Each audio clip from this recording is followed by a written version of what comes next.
tudo bem, meus amores? Como é que vocês estão? Então, vim aqui para mais uma aulinha de física! Mais uma aulinha de física! Bom, hoje nós vamos fazer uma revisão dos principais tópicos abordados nesse nosso primeiro semestre. Aqueles tópicos que vocês precisam saber para a gente concluir o ano e entrar no segundo semestre, tá? Então, esses são os principais tópicos que você precisa saber ao longo do ano e que você vai usar em várias outras matérias de física. Bom, vou começar com velocidade média. Velocidade média é importantíssimo, gente. Precisa saber o conceito de velocidade. O que é a velocidade, tá? Velocidade, ela é dada pela variação do deslocamento da pessoa pelo tempo. Normalmente ela é medida em metros por segundo ou quilômetros por hora. A unidade internacional de velocidade, gente, é metros por segundo, tá? Então, importantíssimo você saber calcular a velocidade de um corpo. Vamos lá, como eu falei para vocês, no sistema internacional a unidade de velocidade é metros por segundo, mas de vez em quando o exercício te dá em quilômetros por hora, e aí você precisa fazer essas transformações de quilômetros por hora para a velocidade em metros por segundo. Vamos relembrar como é que faz essa transformação? Então vamos lá, de metros por segundo para quilômetros por hora, você multiplica por 3,6. Como assim? Se ele te dá no exercício 20 metros por segundo e ele quer saber essa velocidade em quilômetros por hora, você multiplica esse valor por 3,6 e você vai ter o valor da velocidade em quilômetros por hora. Mas, professora, se for o contrário, o que eu faço? De quilômetros por hora para metros por segundo, você divide por 3,6. Ou seja, se tem um carro e ele está andando a 100 km por hora, para eu saber qual é o valor dessa velocidade em metros por segundo, você divide 100 por 3,6 e você vai ter o resultado da velocidade em metros por segundo. É muito importante lembrar esse conceito de transformação da velocidade para as próximas matérias, tá, gente? Então, vamos lá. E aí, como é que eu calculo a velocidade média? O cálculo da velocidade média é uma formulazinha que eu tenho ΔS dividido por ΔT. ΔS é a variação do espaço, né? É o deslocamento da pessoa. Quanto que ela andou? Eu quero saber qual é a velocidade média, por exemplo, de um atleta que está andando na Lagoa Rodrigo de Freitas. Eu quero saber qual é a velocidade que ele faz em uma volta. O ΔS é quanto é que é o deslocamento pela Lagoa Rodrigo de Freitas. Ela tem 7,5 quilômetros. Então, em 7,5 quilômetros, eu vou cronometrar o tempo que ele levou para dar a volta na Lagoa Rodrigo de Freitas, por exemplo. Ele levou, sei lá, 1 hora. E aí eu vou dividir 7,5 por 1 e aí eu vou ter o cálculo da velocidade média desse atleta, tá? Então eu preciso da fórmula para calcular a velocidade média de um móvel, né? A gente fala que é um móvel é qualquer coisa que se movimenta. Então, velocidade média. A próxima matéria é a aceleração média. Importantíssimo a aceleração média. Muito importante. A aceleração média, ela também tem duas unidades. Metros por segundo ao quadrado ou quilômetros por hora ao quadrado. No sistema internacional, a unidade é metros por segundo ao quadrado da aceleração média, tá? Bom, voltando aqui.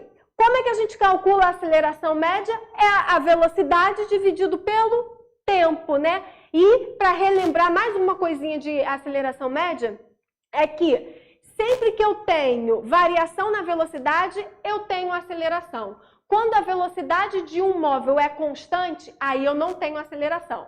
Por quê? Exatamente porque você só consegue calcular a aceleração média a partir da variação do ΔV, da variação da velocidade. Se não tem variação de velocidade, logo não tem aceleração média. Bom, dois conceitos já se foram importantíssimos para o segundo semestre.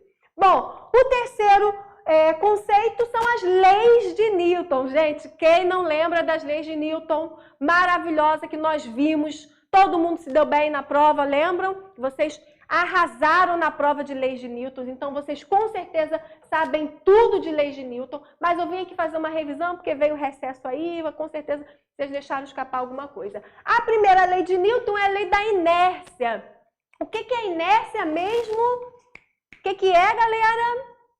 Bom, você que respondeu aí, exatamente, a inércia é a tendência que os corpos têm em de permanecer em repouso até que uma ação, uma força, né, haja sobre ele e faça ele se movimentar. Ou também, né, um corpo que está em velocidade constante numa trajetória, ele só muda de trajetória quando uma outra força, né, age sobre ele e faz ele mudar o seu movimento. Essa é a inércia, né? A gente vê muita inércia dentro do carro. Estamos lá, bacana, todo mundo no carro numa velocidade constante. Quando o seu pai, o seu responsável, né, pisa no freio, o que acontece? O seu corpo vai lá para frente. Por quê? Você estava em repouso e a ação do teu pai em pisar no freio para tentar parar o carro fez você se movimentar.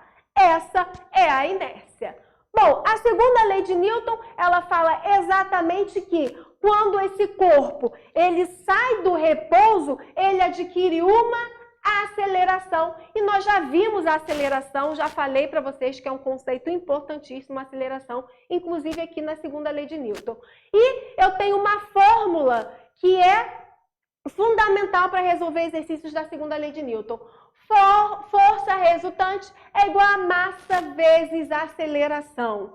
Então, no sistema internacional, a unidade de massa é quilogramas e a unidade de aceleração é metros por segundo ao quadrado. E a força nós medimos em newtons. Gente, newtons por quê? Foi nosso querido cientista maravilhoso Newton, aquele que fez estudos sobre várias situações da física, da matemática, da geologia, né? Lembra que eu falei para vocês? Então, ele deu o nome da unidade força, que foi ele que descobriu, como o seu nome. Então, a gente mede força em Newton. Aí nós temos vários exercícios, né? Quando tem um carro empurrando uma pessoa empurrando um carro, ela aplica uma força. E aí, qual a aceleração que o carro vai adquirir? Se você souber a massa do carro, pela fórmula, você consegue descobrir a aceleração, certo? Nós tem vários tipos de exercício. Estou relembrando aqui para vocês alguns conceitos para o próximo semestre. E por último, e não menos importante, nós temos a terceira lei de Newton, né? A terceira lei de Newton é a lei da... Quem lembra? Muito bem! Ação e reação. É a lei da ação e da reação. Ou seja, para toda ação tem uma reação. Quem nunca escutou esse ditado, né? É exatamente a terceira lei de Newton. Ela diz que sempre que haja uma força, né? Exerço uma força sobre um objeto, esse objeto reage com uma força de mesma direção, mas sentido contrário àquela a força aplicada naquele meu objeto. Tá? Então, é a lei da ação e da reação. Aí, dentro da ação e da reação da lei de Newton, nós estudamos alguns tipos de força, vocês lembram? Nós estudamos o que, gente? Quem lembra aí? Muito bem, força-peso, né? A força-peso é igual a m vezes g, que é a aceleração da gravidade. Então, precisa lembrar de força-peso. Nós estudamos também a força normal, que é exatamente a reação da força-peso, aquela que aponta para cima, né? O peso é sempre para baixo e a força normal é sempre para cima. Vamos lá, estudamos também um outro tipo de força que a gente chamava de força de atrito. A força de atrito é aquela que impede o movimento, né?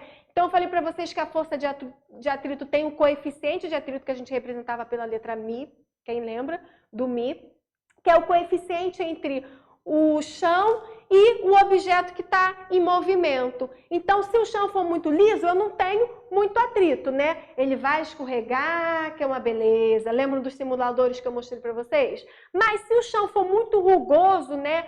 se ele for muito áspero, eu não consigo empurrar e fazer com que um objeto se movimente tão perfeitamente. Essa é a força de atrito que impede o movimento. Ela é sempre contrária ao movimento. Então, todo objeto que está parado numa superfície, eu já tenho uma força ali que é a força de atrito. Então, para eu fazer ele se mexer, né, se movimentar, eu preciso ultrapassar essa barreira da força de atrito. Então, eu tenho que aplicar uma força maior do que a força de atrito para o meu objeto se movimentar. Bom, galera, hoje nós vamos ficar por aqui. Fiz a revisão dos principais tópicos, né, que foram abordados no primeiro semestre e que vocês vão precisar para começar esse segundo semestre, seja online ou seja presencial. Tá bom, meus amores? Ó, um beijo para vocês.